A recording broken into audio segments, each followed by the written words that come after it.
Queridos hermanos en nuestro Señor Jesucristo, el día de hoy les invito a admirarse y a sorprenderse por una interpretación maravillosa que hace San Jerónimo de nuestro texto del Evangelio del día de hoy, tomado del capítulo número 12 del Evangelio según San Mateo. Y San Jerónimo interpreta el texto ante las palabras de Jesús referidas al templo. Pues entonces, con mucha atención te invito a que puedas aprender un poquito más de la abundancia de sabiduría que tiene la palabra bendita de Dios en la Escritura. Normalmente en nuestras Biblias se traduce el texto griego de la siguiente manera, ¿no? Dice que Jesús es más grande que el templo. Sin embargo, San Jerónimo, un experto en Biblia, nos dice que ahí hay un término hic que no se refiere a un pronombre, que no es un pronombre, sino que es un adverbio de lugar. ¿Qué significa todo esto? Que no se está refiriendo a él, no está diciendo Jesús, yo soy más grande que el templo. Ojo a esto, sino que se está refiriendo al lugar. Lo que quiere decir la traducción más original, más fiel al texto original es, según San Jerónimo, que Jesús dice que donde yo estoy, ese lugar se hace más grande que el templo. La presencia de Dios hace que el lugar donde Él está se sacralice, se haga un momento o un lugar, mejor dicho, de culto. Esto es maravilloso y por eso es que Jesús luego habla sobre el sacerdocio, habla sobre el sacrificio, habla sobre el sábado, habla sobre la misericordia, ¿no? Todo esto de aquí que está relacionado con el templo. Y Jesús lo viene a perfeccionar y por eso es que Él dice, entonces, ¿acaso los sacerdotes el día sábado cuando ofrecen sus sacrificios están incurriendo en una violación de la ley? Pues no, ellos siguen haciéndolo porque no están violando la ley, porque están haciendo lo que tendrían que hacer aun cuando es sábado. ¿Dónde? En el templo, ¿no? Y por eso es que también hace una alusión a David. David entró en el templo y comió de este pan que era bendito, que digamos era ofrecido solamente para el culto y para el sacerdote, no para las otras personas. Y él, David, con sus amigos, lo comieron porque tenían hambre, ¿no? Y entonces todo esto de aquí luego se relaciona con lo que acontece en ese momento. Jesús, el día sábado, con sus discípulos, sus apóstoles, ellos han arrancado las espigas y se las están comiendo. Han tenido una necesidad humana, natural, y Jesús le permite hacer eso, ¿no?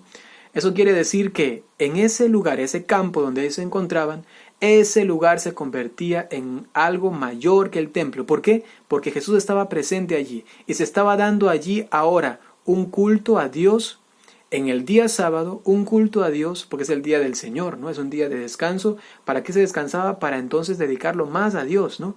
Entonces, en ese momento es templo, el lugar, es sábado, se están ofreciendo entonces a Dios y se está ofreciendo un sacrificio misericordioso. Eso es maravilloso. ¿Qué está haciendo Jesús como sacerdote y sumo sacerdote?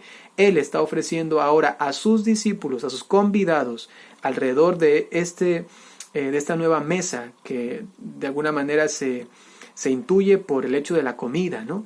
Entonces ellos están comiendo, están comiendo ahora algo que les está ayudando en su vida, se van a morir si es que no comen, ¿no? Eso es lo que le pasaba también a David en el Antiguo Testamento según el texto al cual hace alusión Jesús, ¿no? Ellos estaban muriéndose de hambre y entonces también los discípulos, si ustedes recuerdan en unos capítulos anteriores se decía que no tenían ni tiempo para comer, es decir que no se estaban alimentando lo suficiente y Jesús tiene misericordia de ellos y les da alimento para que ellos entonces puedan cubrir esa necesidad, ¿no? Y eso es importante porque justamente eso significa lo que dice luego Jesús, quiero misericordia y no sacrificios.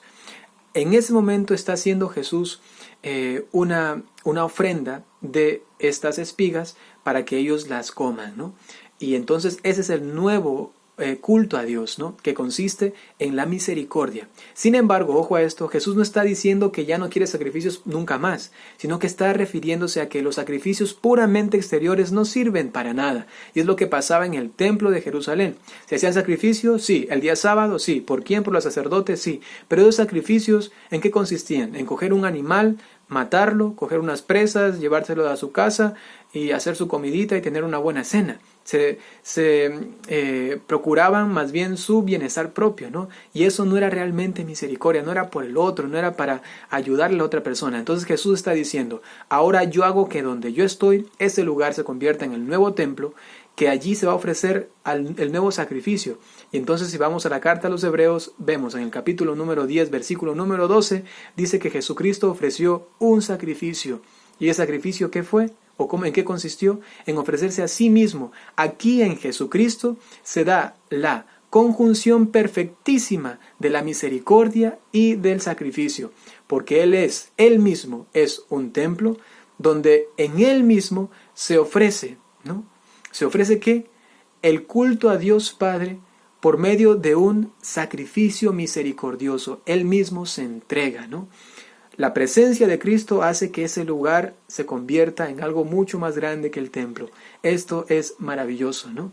Y esto tenemos que aterrizarlo de alguna manera, con tres cuestiones prácticas, ¿no? La primera, dar gracias a Dios. Señor, tú te has pasado, has hecho algo maravilloso.